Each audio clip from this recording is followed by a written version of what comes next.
നമസ്കാരം, ഞാൻ സോണിയ അഭിലാഷ്. ഭക്ഷണശാലയിലേക്ക് എല്ലാവർക്കും സ്വാഗതം. ഇന്ന് നമുക്ക് കുറച്ച് ചിക്കനും ബ്രെഡും വെച്ചിട്ട് പെട്ടെന്ന് തയ്യാറാക്കാൻ പറ്റുന്ന അതുപോലെ തന്നെ ടേസ്റ്റി ആയിട്ടുള്ള ഒരു ഈവനിങ് സ്നാക്കിന്റെ റെസിപ്പി നോക്കാം. അപ്പോൾ വീഡിയോ നിങ്ങൾക്ക് കണ്ട് ഇഷ്ടമായാൽ ചാനൽ ഇതുവരെ സബ്സ്ക്രൈബ് ചെയ്തിട്ടില്ല എന്നുണ്ടെങ്കിൽ ഒന്ന് സബ്സ്ക്രൈബ് ചെയ്തേക്കണേ. അതുപോലെ തന്നെ ലൈക്ക്, ഷെയർ, കമന്റ് ഒന്നും ചെയ്യാൻ മറക്കരുതേ. അപ്പോൾ നമുക്ക് റെസിപ്പിയിലേക്ക് പോകാം.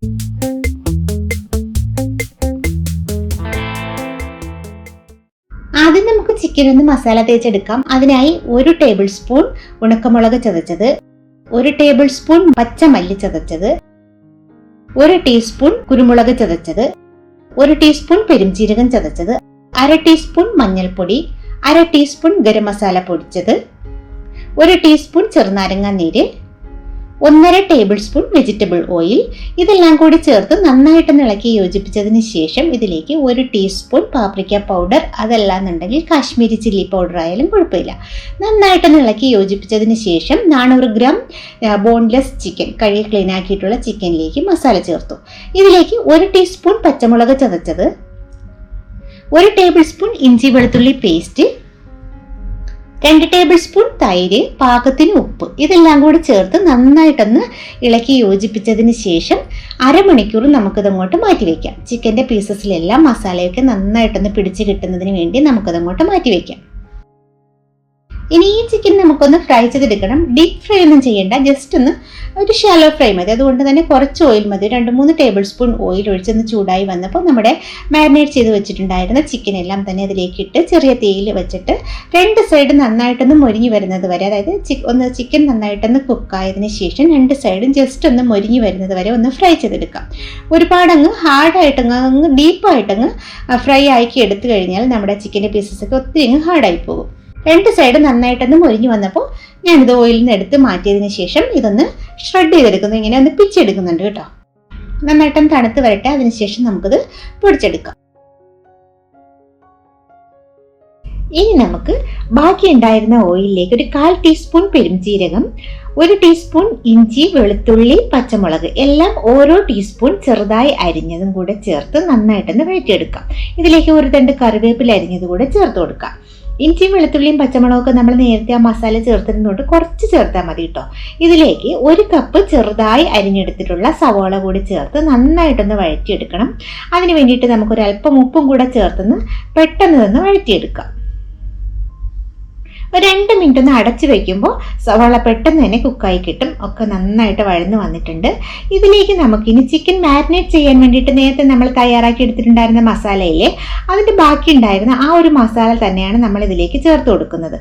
അതുകൊണ്ട് തന്നെ ഇതിലേക്ക് വേറെ പൊടികളൊന്നും പിന്നെ നമുക്ക് ചേർക്കണ്ട.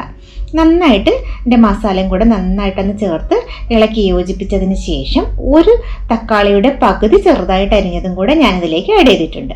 തക്കാളിയും കൂടി നന്നായിട്ടൊന്ന് കുക്കായതിന് ശേഷം നമ്മൾ നേരത്തെ തയ്യാറാക്കി വെച്ചിട്ടുണ്ടായിരുന്ന ചിക്കനിലെ ഷ്രെഡ് ചെയ്തിട്ടുള്ള ചിക്കൻ, ആ ചിക്കനും കൂടെ നമുക്കിതിലേക്ക് ചേർത്ത് കൊടുക്കാം. ചേർത്ത് നന്നായിട്ട് മസാലയും ചിക്കനും ഒക്കെ കൂടെ ഒന്ന് ഇളക്കി യോജിപ്പിച്ച് കൊടുക്കുക.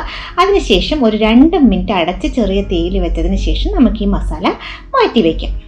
ഇനി ഒരു ബൗളിലേക്ക് 2 കോഴിമുട്ട, അതുപോലെ തന്നെ അതിലേക്ക് ഒരു 2 ടേബിൾ സ്പൂൺ പാല് കൂടി ചേർത്തിട്ട് നന്നായിട്ടൊന്ന് ബീറ്റ് ചെയ്തെടുക്കാം. കോഴിമുട്ടയും പാലും കൂടി നന്നായിട്ട് ബീറ്റ് ചെയ്തതിന് ശേഷം നമുക്കിതങ്ങോട്ട് മാറ്റി വയ്ക്കാം. ഇനി വേണ്ടത് ബ്രെഡാണ്. ബ്രെഡിന്റെ സൈഡൊക്കെ ഒന്ന് കട്ട് ചെയ്ത് മാറ്റിയതിന് ശേഷം നന്നായിട്ട് പരത്തിയെടുക്കണം കേട്ടോ. നല്ലപോലെ ബ്രെഡ് പരത്തിയെടുത്തെങ്കിലേ നമുക്കിത് നന്നായിട്ട് ഫില്ല് ചെയ്തെടുക്കാൻ പറ്റുള്ളൂ. അതുകൊണ്ട് തന്നെ കുറച്ച് വെള്ളം വേണമെന്നുണ്ടെങ്കിൽ, ഒത്തിരി ഡ്രൈ ആയി പോയിട്ടുള്ള ബ്രെഡാണെന്നുണ്ടെങ്കിൽ ഇച്ചിരി വെള്ളം ഒന്ന് നനച്ചു കൊടുത്തതിന് ശേഷം പരത്തിയെടുത്താൽ നന്നായിട്ട് നമുക്ക് പരത്തിയെടുക്കാൻ പറ്റും.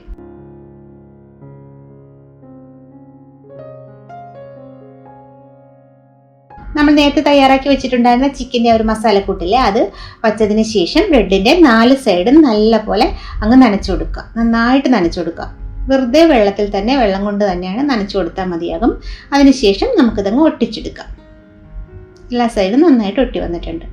ഇത് നമുക്ക് നേരത്തെ തയ്യാറാക്കി വെച്ചിട്ടുള്ള മുട്ടയുടെയും പാലിൻ്റെയും ഒരു മിക്സ് ഉണ്ടായിരുന്നില്ലേ, അതിലേക്ക് നമുക്കൊന്ന് ഡിപ്പ് ചെയ്തതിന് ശേഷം ബ്രെഡ് ക്രംസിലേക്ക് ഇട്ട് ഒന്ന് നല്ലപോലെ കോട്ട് ചെയ്തെടുക്കാം. നമുക്ക് ഇപ്പോൾ വേണമെങ്കിൽ ഇത് ഫ്രൈ ചെയ്തെടുക്കാം. അതല്ലാന്നുണ്ടെങ്കിൽ ഇതൊന്ന് ഫ്രീസറിലേക്ക് ആവശ്യത്തിന് എടുത്ത് അടച്ച് മാറ്റി വെച്ചതിന് ശേഷം എപ്പോഴാണോ ഫ്രൈ ചെയ്യേണ്ടത് ആ സമയത്ത് വേണമെങ്കിൽ നമുക്കത് ഫ്രൈ ചെയ്തെടുക്കാം കേട്ടോ. ഇനി നമുക്കത് കുറച്ച് ഇപ്പോൾ തന്നെ ഞാൻ ഫ്രൈ ചെയ്യുന്നുണ്ട്, ഒരു 5-6 ഇപ്പോൾ തന്നെ ഫ്രൈ ചെയ്യുന്നുണ്ട് കേട്ടോ. അത് നമുക്ക് ചൂടായ ഓയിലിലേക്ക് ഇട്ടിട്ട് 2 സൈഡും നന്നായിട്ട് മൊരിഞ്ഞ് വരുന്നത് വരെ മീഡിയം ഫ്ലെയിമിൽ വെച്ചിട്ട് ഫ്രൈ ചെയ്തെടുക്കാം. പെട്ടെന്ന് തയ്യാറാക്കാൻ പറ്റും, അതുപോലെ തന്നെ ടേസ്റ്റിയുമായിട്ടുള്ള ഒരു റെസിപ്പിയാണ്.